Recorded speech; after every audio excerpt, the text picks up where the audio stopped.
का व्रत हमें कब करना है। वर्ष 2025 में जो जया एकादशी है, माघ शुक्ल पक्ष की एकादशी को जया एकादशी के नाम से जाना जाता है।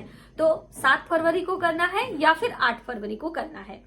साथ ही हम आपको बताएंगे कि एकादशी की तिथि की शुरुआत कब हो रही है, कब होगी समाप्त, पारण का शुभ समय क्या है, और एकादशी व्रत करने से पहले यानी एक दिन पहले हमें कौन कौन से आहार ग्रहण करने चाहिए।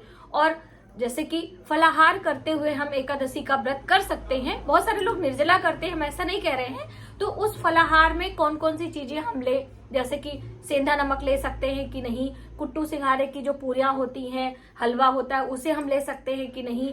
साथ ही तिल से बने लड्डू, बहुत सारे लोग पूछ रहे थे लास्ट वाली एकादशी व्रत में कि तिल हम खा सकते हैं कि नहीं। तो हर एकादशी में हम आपको बताते हैं कि तिल के तेल से बनी चीजें और तिल के लड्डू, तिल की कोई भी रेसिपी आप ले सकते हो, ठीक है। और पारण से पहले क्या क्या चीजें हमें दान में देनी चाहिए, भोजन में क्या हम दे सकते हैं और कितनी क्वांटिटी में। ज्यादातर लोगों को ये भी संशय रहता है कि कितना हम दान करें। बहुत सारी बातें जया एकादशी व्रत से संबंधित इस वीडियो में हम आपके साथ शेयर करेंगे। नमस्कार, वेलकम टू माय चैनल, मैं हूं मनीषा।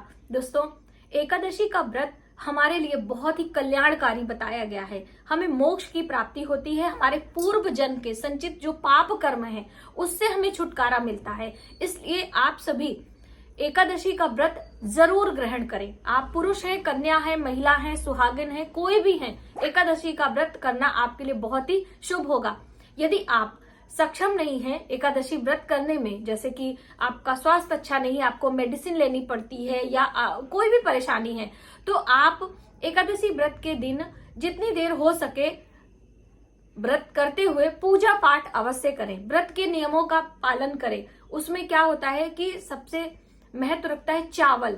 चावल का आपको त्याग करना चाहिए। एक समय आहार ग्रहण करके भी आप व्रत कर सकते हैं। देखिए, नियम तो बहुत सारे होते हैं, लेकिन अब हमारी सामर्थ्य नहीं है, हमारी शक्ति नहीं है, तो जितना नियम हम फॉलो कर सके वही हमारे लिए बहुत है। अब बिल्कुल भी आप नहीं करेंगे तो आपको कोई भी पुण्य फल प्राप्त नहीं होगा। और एकादशी का व्रत पांडव भी किया करते थे। धर्मराज युधिष्ठिर ने भी एकादशी व्रत धारण किया था, जिसमें कि भीमसेनी एकादशी जो जिसे कहते हैं, भीम बिल्कुल भी व्रत नहीं करते थे, लेकिन पूरे वर्ष की एकादशी व्रत का पुण्यफल उन्हें प्राप्त हो, इसलिए वो भी वर्ष में एक बार निर्जला व्रत करते थे। तो कहने का अर्थ है कि एकादशी का व्रत बहुत ही शुभ होता है और हमें मोक्ष भी प्राप्त होता है। भगवान विष्णु की पूजा उपासना करते हुए हम अपने पुण्य कार्यों की ओर आगे बढ़ते हैं, ठीक है। तो चलिए, 7 फरवरी को करना है कि 8 फरवरी को करना है, ये पहले क्लियर कर देते हैं। एकादशी जो तिथि है उसकी शुरुआत हो रही है 7 फरवरी को शाम को 9:26 पर, और 8 फरवरी वर्ष 2025 में 8 फरवरी को रात्रि 9:15 पर एकादशी तिथि समाप्त हो जा रही है। तो अभी उदय तिथि के अनुसार 8 फरवरी को एकादशी का व्रत करना हमारे लिए बेहद कल्याणकारी होगा। देखिए, माघ महीने की ये शुक्ल पक्ष की जो एकादशी है, इसे जया एकादशी के नाम से जाना जाता है। और जया एकादशी व्रत करने से हमारे घर में सुख समृद्धि, हमारी मनोकामनाएं तो पूर्ण होती ही होती हैं, हमारे पापों का भी विनाश होता है। आने वाले जीवन में हमें एकाग्रता, हमें ईश्वर का सानिध्य प्राप्त होता है। इसलिए जया एकादशी का व्रत आप शुरू भी कर सकते हैं। यदि आपने अभी तक एकादशी व्रत नहीं शुरू किया है तो ये माघ शुक्ल पक्ष की जया एकादशी से आप अपने व्रत की शुरुआत कर सकते हैं। नियमों की हम बात करें तो देखिए, उत्पन्ना एकादशी से व्रत की शुरुआत की जाती है, लेकिन जब भी जागो तभी सवेरा, ऐसा मान्य करते हुए आप एकादशी व्रत कर सकते हैं। अब देखिए, व्रत करने का ये नियम है कि एक दिन पहले से ही, जैसे हमें 8 को व्रत रखना है, 8 फरवरी वर्ष 2025 को व्रत हमें करना है, तो 7 फरवरी संध्या से ही हमें भोजन का त्याग करना है। भोजन में जो भी हम रोटी, सब्जी, दाल, चावल खाते हैं, नहीं खाना है। आप फलाहार करते हुए आप व्रत करें। अब बहुत सारी बहनें कहती हैं कि दीदी हमसे नहीं रहा जाता है, तो बिल्कुल आप सात्विक आहार बिना लहसुन प्याज का रोटी, सब्जी, पूरी सब्जी आदि खा ले सकते हैं। और जिस दिन एकादशी तिथि है, सुबह से लेकर शाम तक, मतलब पूरी रात्रि तक आपको व्रत करना चाहिए। दूसरे दिन जब पारण का शुभ मुहूर्त हो, उस समय आपको पारण करना चाहिए। तो चलिए फटाफट से हम पारण का भी समय जान लेते हैं, क्योंकि बातों बातों में फिर इधर उधर होने पर जो लोग बीच में आते हैं उनको कंफ्यूजन हो जाता है। एकादशी व्रत का जो पारण है वर्ष 2025 में 8 फरवरी को व्रत है। 9 फरवरी को सुबह सवेरे सूर्योदय के बाद आप पारण कर सकते हैं, लेकिन पारण करने के कुछ खास नियम होते हैं। जैसे व्रत के नियम है, एक दिन पहले से हमें आहार का त्याग यानी अन्न का त्याग करना है।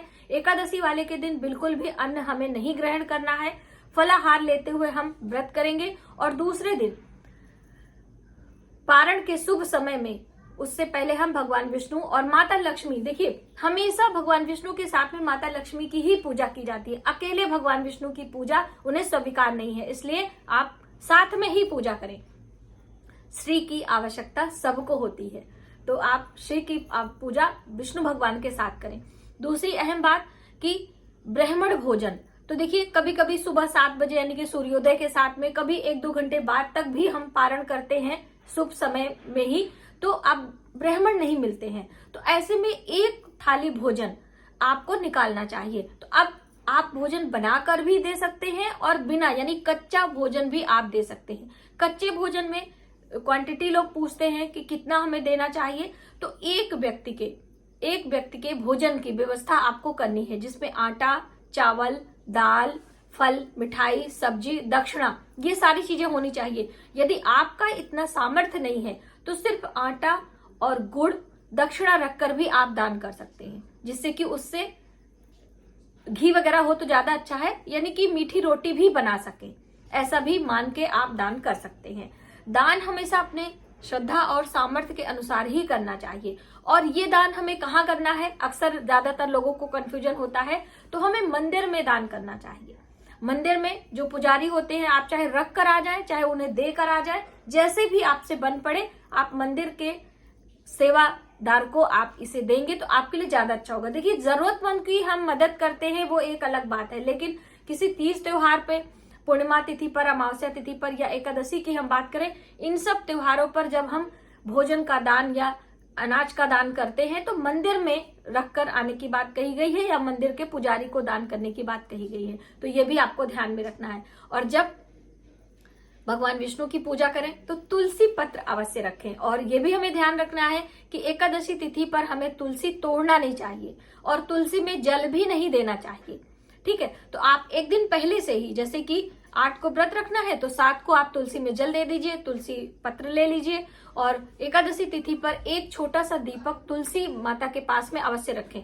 जल नहीं देना है, लेकिन आप परिक्रमा कर सकते हैं, दीप लगा सकते हैं, माता से प्रार्थना कर सकते हैं, ये सभी कार्य आप कर सकते हैं। साथ में आप दिन भर फलाहार में आलू, शकरकंदी, कुट्टू से बनी कोई भी रेसिपी आप ले सकते हैं। सेंधा नमक भी खा सकते हैं। ठीक है, सेंधा नमक के बारे में बहुत सारे, अगर आप कोई मेडिसिन रेगुलर बेस पे लेते हैं, थायराइड की हो, जैसे ब्लड प्रेशर की है या फिर शुगर की है, तो वो भी आप लेकर अपने व्रत को कंटिन्यू कर सकते हैं। ठीक है, और बच्चे हैं और आपके घर में बुजुर्ग हैं और उनको भोजन की आवश्यकता है, वो व्रत नहीं करते हैं, तो आप उनके लिए भोजन भी बनाएंगे। ठीक है, ऐसा नहीं है कि हम व्रत कर रहे हैं तो बिल्कुल भोजन, हम अनाज छुएंगे ही नहीं उस दिन। ठीक है, उस दिन हम जैसे कोई दान पुण्य करते हैं या कहीं कोई वैसा होता है तो उस दिन फलों का दान आप करें, फलाहार की चीजों का दान करें। एकादशी पे अनाज की चीजों का दान भी नहीं किया जाता है, ऐसी मान्यता है। लेकिन अभी कोई भूखा आ गया, कोई ऐसी विषम स्थिति आ गई, तो बिल्कुल आप उसे खिला सकते हैं, दे सकते हैं। ऐसा आप लकीर के फकीर ना बने कि एकादशी है और हम बिल्कुल नहीं अनाज दान करेंगे। कोई ऐसी विषम स्थिति में आपके दरवाजे पे आ जाता है और वो भूखा है कई दिनों से और आप एकादशी के चलते उसे भोजन का दान नहीं देते हैं, तो ये भी गलत है। ठीक है, आपने व्रत किया है, सारी दुनिया ने व्रत थोड़ी किया है। ठीक है, तो बस इस छोटी छोटी बातों का ध्यान रखते हुए आप एकादशी का व्रत अवश्य शुरू करें, जैसे भी आपसे बन पड़ता है। धीरे धीरे आपका श्रद्धा, आपका भाव ईश्वर के प्रति, नियमों के प्रति जागृत होगा और आप धीरे धीरे सभी नियमों का पालन कर सकेंगे। पहले आप शुरू तो करें। अक्सर हम वीडियो में बताते हैं कि किसी भी व्रत के नियम का पूरा पालन हम नहीं कर पाते हैं, तो ऐसा सोच के हम उस व्रत को लेते ही नहीं है, यानी उसकी शुरुआत ही नहीं करते हैं, तो ये गलत है। आप शुरू करें, धीरे धीरे उसमें आप आगे बढ़े। आपका भाव, आपका श्रद्धा जागृत होगा और पूरे तरीके से आप नियमों का पालन करते हुए व्रत उपास पूजा कर पाएंगे। तो मुझे उम्मीद है कि आपको ये वीडियो हेल्पफुल लगेगी और आप जया एकादशी का व्रत करते हुए भगवान विष्णु माता लक्ष्मी की कृपा प्राप्त करेंगे। आज की वीडियो में बस इतना ही। यदि हमारी जानकारी आपको थोड़ी सी भी हेल्पफुल लगे तो प्लीज वीडियो को ज्यादा से ज्यादा लोगों में शेयर करें। आने वाले वीडियो के लिए सब्सक्राइब करें। मिलते हैं एक नई जानकारी के साथ नए वीडियो में। तब तक आप अपना अपने परिवार का ख्याल रखें। जय माता दी।